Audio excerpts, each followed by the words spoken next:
Carabao কাপের 4th রাউন্ডে Newcastle আর Tottenham, Arsenal যারা জিতেছে তাদেরও ম্যাচ আছে। এবং এই ফিক্সচারগুলো বা ড্রটা যদি আমরা একটু দেখে নেই, যে লিগ কাপের 4th রাউন্ডে সোয়ানজি সিটি তাদেরকে Arsenal versus Brighton, Liverpool crystal palace, Newcastle Tottenham, Swansea Manchester city, Wolverhampton এবং চেলসি। এই ড্রগুলো আমরা পেয়েছি আগের রাতে, কারণ আগের রাতেই আর্সেনাল ম্যানচেস্টার সিটি তারা উঠে গেছে। আর লিভারপুলের একটা স্টুপিডিটির পরও লিভারপুল ওই জায়গায় থ্রু করেছে একিতিকের গোলে। আমরা একটু শুরু করি, তিনি রেড কার্ডটা আসলে তিনি রেড কার্ড দেখেছেন, ওটাই তো স্টুপিডিটি যে কি কারণে তিনি রেড কার্ড দেখেছেন। আমরা শুরু করি ম্যানচেস্টার সিটি দিয়ে। ফিল ফোডেন আরও একবার গোল করেছেন এবং যে ম্যাচটায় ম্যানচেস্টার সিটি পরিষ্কার ফেভারিট ছিল, সেখানে তাদের জয়ের মানে না জেতার আসলেই কোনো কারণ ছিল না হাডার্সফিল্ডের বিপক্ষে। ফিল ফোডেন তিনি আসলে আলো কেড়ে নিয়েছেন। তিনি যদি আপনি হিসেব করেন, গেল 11 দিনের মধ্যে 4টা ম্যাচ আসলে তিনি খেলে ফেললেন। লাস্ট সিজন ইনজুরি ছিল, অফ ফর্ম ছিল। 2024 সালের ইংলিশ প্রিমিয়ার লিগে সেরা যে ফুটবলার, তাকে আসলে ওই ছন্দে পাওয়া যাচ্ছিল না। ওয়ালটন এখন দেশের সীমানা পেরিয়ে পৌঁছে গিয়েছে 50টিরও বেশি দেশে। ওয়ালটন, ঘরে ঘরে বিশ্বজুড়ে। ছন্দে পাওয়ার জন্য তিনি এই সিজনটাকে বেছে নিয়েছেন ছন্দে ফেরার জন্য। এবং এই ম্যাচটা যদি আপনি দেখেন, যেভাবে তিনি গোলটা করলেন, দুর্দান্ত একটা তার সেট আপ ছিল, 1-2-1 ছিল সেখানে একটা। এরপর ফাইনালি তিনি ফিনিশটা করলেন এবং একেবারে শেষ গোলটা সেটা করেছেন আসলে স্যাভিনিও। সেই স্যাভিনিওর গোলের ফলেই 2-0 গোলে জিতলো ম্যানচেস্টার সিটি। এই ম্যাচটা ম্যানচেস্টার সিটির জন্য দেখেন এক সপ্তাহের মধ্যে পুরোপুরি ওলট আর পালট। কিভাবে ওলট পালট? আপনি যখন আর্সেনালের সাথে লাস্ট ম্যাচটা খেললেন, এরপর হচ্ছে ম্যানচেস্টার সিটির বল পজিশন নিয়ে প্রচুর সমালোচনা হয়েছে।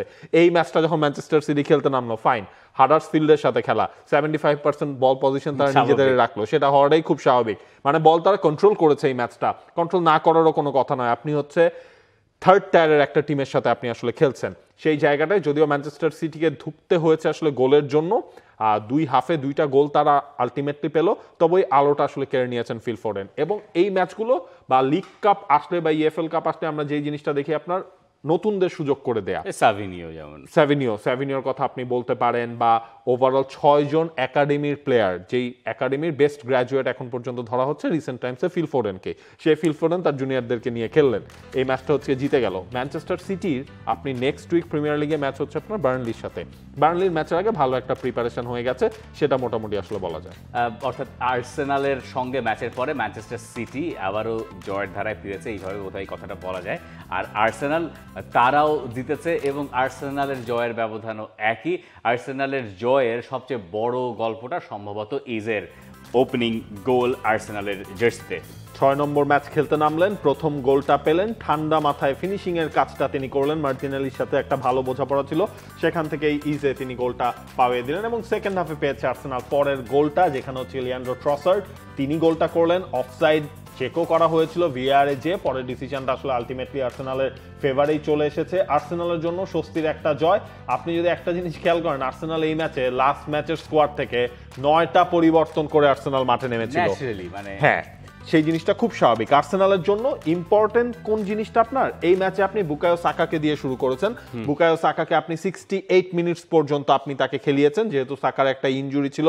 ইনজুরি থেকে কামব্যাক করার পর ওই জিনিসটা আসলে দরকার ছিল, কারণ আর্সেনালেরই আপনার নেক্সট উইকে হচ্ছে নিউক্যাসলের সাথে কিন্তু আর্সেনালের ম্যাচ রয়েছে, যে নিউক্যাসল তারাও জিতে গেছে হচ্ছে গিয়ে এই আপনার থার্ড রাউন্ডে। সুতরাং আর্সেনালের ওই প্র্যাকটিসটা ভালো হলো। গোল এখানেও কম হয়েছে, কারণ লিগ কাপে তো হলে আপনার এই সেকেন্ড, অন্তত ওই সেকেন্ড ফেজ টিমগুলোকে তো আমরা দেখি, তো গোলের সংখ্যাটা হয়তো একটু কমে যায়। কিন্তু মিকেল আর্তেটার জন্য স্বস্তি এটা যে জয় পেয়েছে। এবং আপনি যদি একটা জিনিস খেয়াল করেন, যে ম্যানচেস্টার সিটি তারা যতটা আপনার এফএ কাপে ডমিনেট করে, লিগ কাপে আমরা তাদের দেখেছি হচ্ছে আপনার মাঝখানটায় যে টানা 4টা শিরোপা তারা নিল, 17 থেকে 21 তারা জিতলো। আর্সেনালের দিকে আপনি চলে আসেন, এই এফএল কাপের ফাইনালে হচ্ছে গেলবার তারা হেরেছিল, নিউক্যাসলের কাছে তারা হারলো 4-0 গোলে 2 লেগ মিলিয়ে তারা হচ্ছে গিয়ে হেরে গেল। সুতরাং আর্সেনালও চাইবে অন্তত টাইটেলটা আসলে সিকিউর করতে, এভাবে ধীরে ধীরে তারা যদি আগাতে পারে।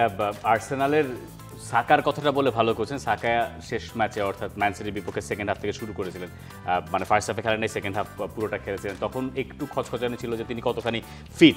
এই ম্যাচে তাকে ওই সময়টুকু দেওয়াই হয়েছে সম্ভবত পুরোপুরি ফিটনেসটা রিগেইন করার জন্য। এই ধরনের ম্যাচ সেখানে অনেক বেশি হেল্প করে। আপনি তো কথা বলছিলেন আর্সেনাল এবং ম্যান সিটি নিয়ে, আমি একটু কথা বলি গ্রিমসবি টাউনকে নিয়ে। গ্রিমসবি টাউন আবারও ব্রেন্টফোর্ডকে পেয়েছে, আবারও প্রিমিয়ার লিগের টিমে রেখেছে তাদের খেলা, যারা ম্যানচেস্টার ইউনাইটেডকে বাদ করে দিয়ে এসছে। এই দলগুলোর ভেতরে ম্যানচেস্টার ইউনাইটেড নাই স্বাভাবিকভাবে। স্বাভাবিকভাবেই। আর হচ্ছে টটেনহ্যাম নিউক্যাসল নিয়েও কথা বলা যায়। নিউক্যাসল গতবার এই ট্রফি জিতেছে, আর টটেনহ্যামও তাদের শিরোপা খরা ঘুচিয়েছে, ওই ম্যাচটাও দেখার মতো হবে। কিন্তু লিভারপুল এবং ক্রিস্টাল প্যালেস, এই ম্যাচটা হবে আমার কাছে মনে হয় সবচেয়ে কঠিন লড়াই এই জায়গাতে। ক্রিস্টাল প্যালেস বরাবরই লিভারপুলকে একটু ঝামেলায় ফেলে, সেটা আমরা এইবারের কমিউনিটি শিল্ডের ম্যাচটাতে দেখেছি। আর লিভারপুলের সমস্যা যেটা হচ্ছে, লিভারপুল লিগের এই ম্যাচটাতে এই সপ্তাহে পাচ্ছে না একিতিকে, যেই একিতিকে একটা রেড কার্ড দেখলেন, যেটা নিয়ে অনেক বেশি আলোচনা হলো। আর্নে স্লট বললেন যে কমপ্লিট স্টুপিডিটি, এটা কেমন আসলে এটা কেমন বেকুবের কাজ যে ধরেন কিয়েজা ওখান থেকে একটা পাস দিয়েছে, একটা লিগ কাপের ম্যাচ লিভারপুলে খেলেন আপনি, সেখান থেকে গোল করে আপনি কিছুক্ষণ আগে একটা হলুদ কার্ড দেখেছেন। জানি না উনি কি করে এটা ভুলে গেলেন যে তাকে এখন জার্সিটা খুললেই তাকে একটা রেড কার্ড দেখতে হবে। এই রেড কার্ডটা এখন কতখানি তাকে ভোগায় বা লিভারপুলকে ভোগায় দেখার বিষয়। তবে লিভারপুলের জন্য স্বস্তির খবর হচ্ছে ইসাক তার ফার্স্ট গোলটা পেয়ে গেছেন এই লিগ কাপের ম্যাচেই। For more updates, subscribe to our YouTube channel and click on the bell icon. Follow us on Facebook and Instagram. Download T-Sports app to enjoy exciting games and highlights. Visit tsports.com.